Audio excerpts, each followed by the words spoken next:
আমি একটা রিল দেখছিলাম ইনস্টাগ্রামের মধ্যে আলিপুরদুয়ারের মানে যে জয়গুরু ঠাকুরের উৎসবের, আর এত ভালো লাগছিল। আমি ডেটটা খুঁজতেছিলাম যে কবে যাওয়ার ইচ্ছা ছিল, কিন্তু আমি কিছুতেই ডেটটা পাইতেছিলাম না। তো হঠাৎ করে আমি কালকে গেছি কুচবিহার, তো দেখি যে ওই দিনকে প্রোগ্রামটা হইতেছে। তো পরে আমি ভাবলাম যে না, যতই রাইত হোক না কেন ফিরতে ফিরতে আমি ওখানে ঢুকবই। আর ঢুকা মানে দেখলাম সৌন্দর্য এত সুন্দর, মায়ের বিদ্যা এত সুন্দর প্যান্ডেল, জয়গুরু ঠাকুরের ফিদা হয়ে গেছি।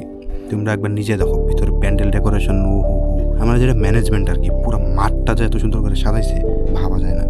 আর এখানে একটা সব থেকে আমার যেটা বেশি ভালো লাগছে, মানে সকালবেলা আমি বিরিয়ানি খেয়েছি, ভেজ বিরিয়ানি, একটা ভালো রেস্টুরেন্টে যে ভেজ বিরিয়ানি খেয়েছি, খুব টেস্টি ছিল। ওই বিরিয়ানিটার বিষয়ে প্রায় 1 থেকে 1.5 ঘন্টা আলাপ করছি, কিন্তু এখানে আসার পরে খিচুড়ি খাইলাম। আর খিচুড়িটা এত স্বাদ ছিল যে মানে বিরিয়ানিটা আমার মনে হচ্ছিল যে ফিকা এই খিচুড়ির সামনে। আসলে আমার উল্লা কথা না, প্রায় বেশিরভাগ মানুষের মুখে এটা শুনি। তোমারও যদি মনে হয় যে হ্যাঁ এই সৎসঙ্গের খিচুড়িগুলো স্বাদ হয়, প্রসাদগুলো অ্যাকচুয়ালি স্বাদ হয়, তার অবশ্যই কমেন্টে জানাও। এরপর আমার আবার এক জায়গায় যাইতে লাগবো, একটা বিয়ে বাড়িতে কাজ আছে টেডি বিয়ারের, তো বেশিক্ষণ আমি থাকবো না এখানে, তো জায়গা এখানে অন্য জায়গায়।